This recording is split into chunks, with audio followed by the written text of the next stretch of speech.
বিশ্বব্যাপী ব্যাপক প্রতিবাদ। বিক্ষোভের মধ্যে ফিলিস্তিনি ইসরায়েলি হামলায় এ পর্যন্ত কত হাজার শিশু নিহত হয়েছে তার একটি খসড়া হিসেব দিয়েছে আন্তর্জাতিক রেড ক্রিসেন্ট সোসাইটি। অভিযানের শুরু থেকেই নিরপেক্ষভাবে ফিলিস্তিনিদের চিকিৎসা সহায়তা দিয়ে আসছে সংস্থাটি। ধারণা করা হচ্ছে রেড ক্রিসেন্টের এই হিসেব বিশ্বব্যাপী ফিলিস্তিনিপন্থী ব্যাপক বিক্ষোভকে আরও জাগিয়ে তুলবে। সাইফ বিন আয়ুব জানাচ্ছেন বিস্তারিত।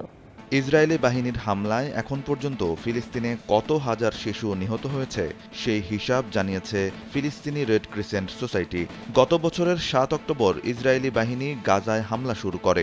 এখনও তারা গাজা ও রাফা শহরে ব্যাপক হামলা করে যাচ্ছে। ওয়ালটন ফ্রিজ কিনে অনেকের মতো আপনিও হয়ে যেতে পারেন মিলেনিয়াল সেরা পণ্যের সেরা অফার।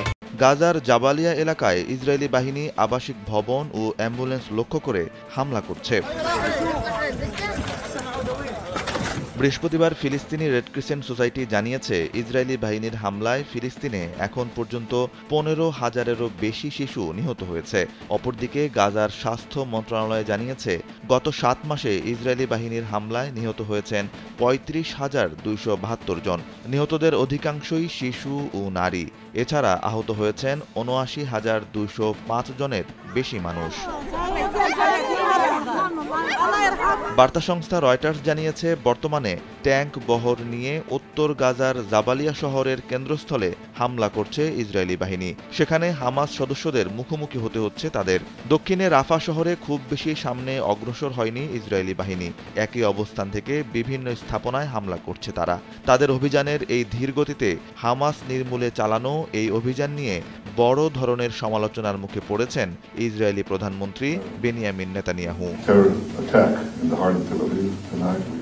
ইসরায়েল দাবি করেছে ৭ অক্টোবরের হামলার সময় অপহৃত জিম্মিদের নিয়ে ৪টি হামাস ব্যাটালিয়ন এখন রাফায় রয়েছে। তবে শহরটিতে আক্রমণ না করার জন্য যুক্তরাষ্ট্র, ইউরোপ ও জাতিসংঘের চাপের সম্মুখীন হয়েছে তারা। রাফা শহরে ১০ লাখের বেশি বাস্তুচ্যুত ফিলিস্তিনি বেসামরিক নাগরিক আশ্রয় নিয়েছেন। তবে ইসরায়েলি হামলার মুখে রাফা ছেড়েছেন প্রায় ৬ লাখ ফিলিস্তিনি। যদিও রাফা ক্রসিং ব্যবহার করে অভিযান চালানোর একটি ইসরায়েলি প্রস্তাব প্রত্যাখ্যান করেছে মিশর। এদিকে বাহরাইনে অনুষ্ঠিত একটি শীর্ষ সম্মেলনে যোগ দিয়েছিলেন আরব নেতারা।